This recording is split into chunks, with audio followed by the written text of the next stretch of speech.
Issues को लेकर मैं आपसे चर्चा करना चाहूँगा। पहला कि हिमाचल प्रदेश सरकार जो है ये पूरी तरह के साथ हाथ मिला रही है, माफिया के साथ मिली है, माफिया को संरक्षण दे रही है और माफिया इस सरकार में पूरी तरह फल फूल रहा है। ताजा उदाहरण है कि काला अम्ब में त्रिलोक संघ जो है, ब्रेवरी जो है, उस फैक्ट्री में, शराब की जो फैक्ट्री थी, उसमें रात के 2 बजे जो है हिमाचल प्रदेश का एक्साइज विभाग ने रेड करी, क्योंकि उनको साइड सूचना मिली थी कि यहाँ पर अवैध शराब का जो है वो निर्माण हो रहा है। और वहां पर 230 शराब की पेटियां, जिनके ऊपर जो लेबल लगा था वो उत्तराखंड का था और 3 लाख के करीब 4 लाख के करीब और भी लेवल जो है वहां पर मिले। और इसके अलावा 42,000 संतरा जो देशी शराब होती है उत्तराखंड का लेवल जो है वहां पर पाया गया। जो लोग वहां पर उस समय रात के समय अवैध शराब के निर्माण में वहां पर होटलिंग कर रहे थे, लगभग 20 से 25 लोग थे, जो कि एक्साइज विभाग के लोगों ने उसका खुलासा किया। हैरानी इस बात की है कि जब ऐसी घटना घटी कि हिमाचल प्रदेश में अवैध शराब जो पाई गई, मीडिया में वो चीज आ गई, सरकार ने एफआईआर किसी अज्ञात व्यक्ति के नाम दर्ज कर दी।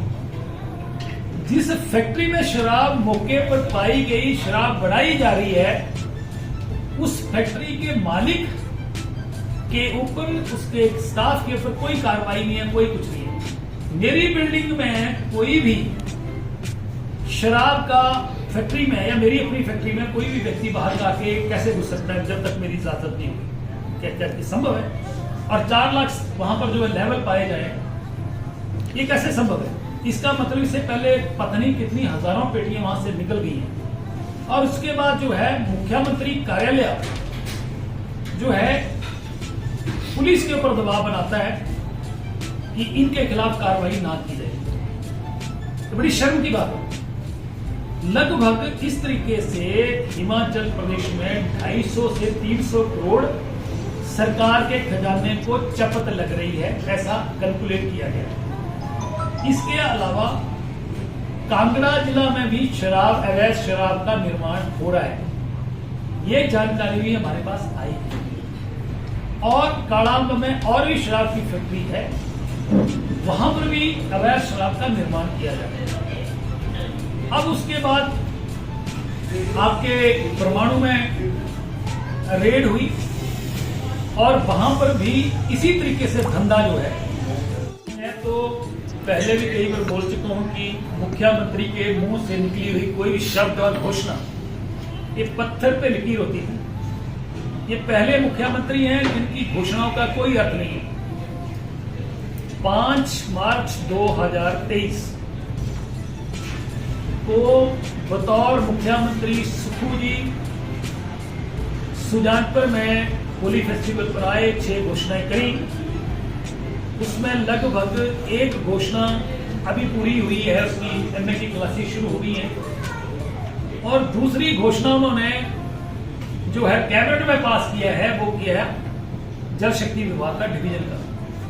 बड़े मजेदार किस्सा है कि पहले खुद बंद करते हैं, जो दूसरा ने खोले हैं उनको बंद करते हैं, और उसके बाद अपने आप खोलने की बात करते हैं।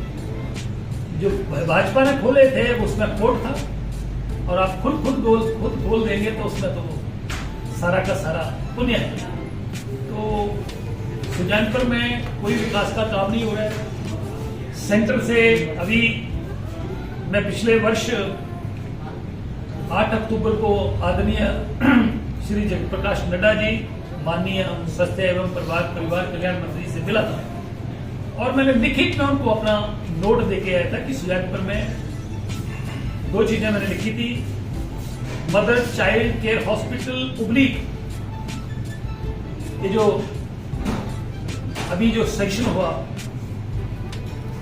क्रिटिकल केयर यूनिट दोनों में से कोई भी दिया जाएगा कि सुजानपुर हॉस्पिटल जो है कांगड़ा को धर्मपुर के कुछ क्षेत्र को भी फीड करता है। तो उन्होंने दिया है, हॉस्पिटल दिया है, जिसमें लगभग 25 से 26 करोड़ रुपए खर्च होगा।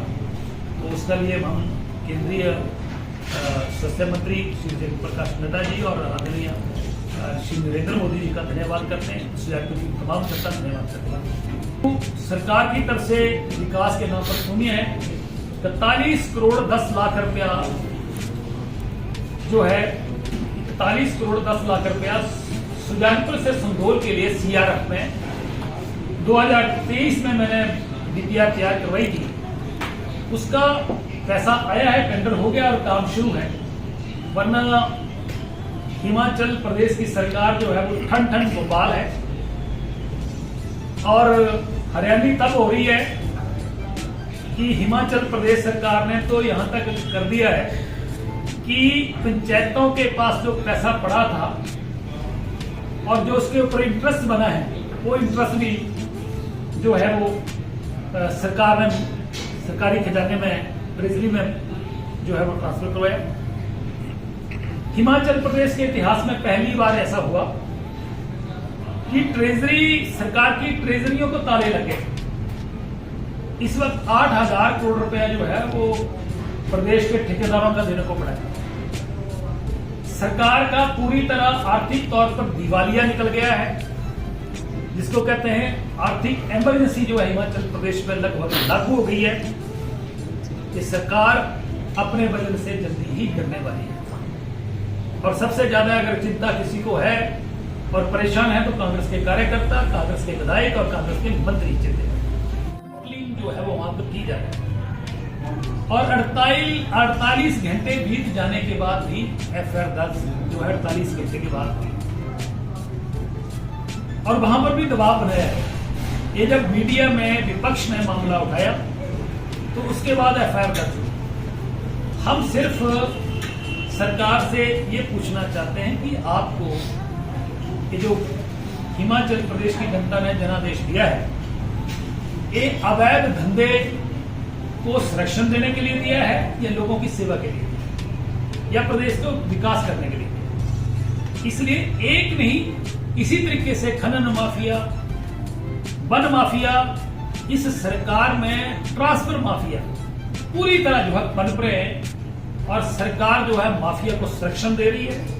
इसके जीते जागते कई उदाहरण हिमाचल प्रदेश में आपको देखने को मिल रहे हैं। दूसरा इश्यू है कि हिमाचल प्रदेश में पिछले 2 महीने से लगातार स्वर्गीय विमल नेगी का मामला जो है वो लगातार उजागर हुआ है। हम सिर्फ सरकार से ये पूछ रहे हैं कि सरकार जो है हाई कोर्ट में भी सीबीआई में मामले को जाने का विरोध करती रही। आखिर सरकार की मजबूरी क्या है? सरकार की मजबूरी के पीछे वजह क्या है? दूसरा, एसआईटी ने ठीक काम किया होता तो सीबीआई को हाई कोर्ट जो है, उच्च न्यायालय जो है, वो सीबीआई को मामला देते ही क्यों?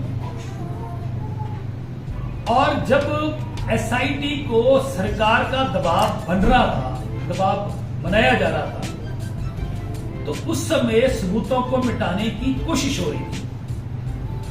बार बार ये प्रश्न उठ रहा है कि एक एएसआई शिमला पुलिस का, जो कि ना तो एसआईटी का हिस्सा है ना ही वो बिलासपुर पुलिस का किसी थाने का वहां पर तैनात है, किस व्यक्ति ने उसको भेजा? किस व्यक्ति, कौन व्यक्ति है जो इस दौरान जब वो पेन ड्राइव को ले गया और पेन ड्राइव को फॉर्मेट किया गया, इसके उदाहरण जो है, उसके प्रूफ जो है वो पूरी तरह पाए गए। और अब मामला तब और ज्यादा लोगों की नजरों में शक पड़ा कि सरकार जो है विमल नेगी के मामले को अधिकारियों को आगे करके इसको डिले करना चाह रही है और इसके बीच में इन लोगों ने जो सबूत थे उनको मिटाने की पूरी कोशिश हुई है। परंतु मुझे पूर्ण विश्वास है कि सीबीआई जिस तरीके से तहकीकात करने जा रही है, करेगी, दोषी जो है वो सलाखों के पीछे होगा। बचने वाले नहीं है। रही सबूतों की बात जो आपने प्रश्न किया, सबूत सीबीआई खुद ढूंढ लेगी, सरकार को इसकी चिंता करने की जरूरत नहीं है। और जिन्होंने सबूतों को मिटाने की कोशिश की है उनका हशर उनको देख लेना चाहिए कि गुड़िया कांड में जिन्होंने सबूतों को मिटाया था उनका क्या हासिल हुआ था, इससे जानना चाहिए।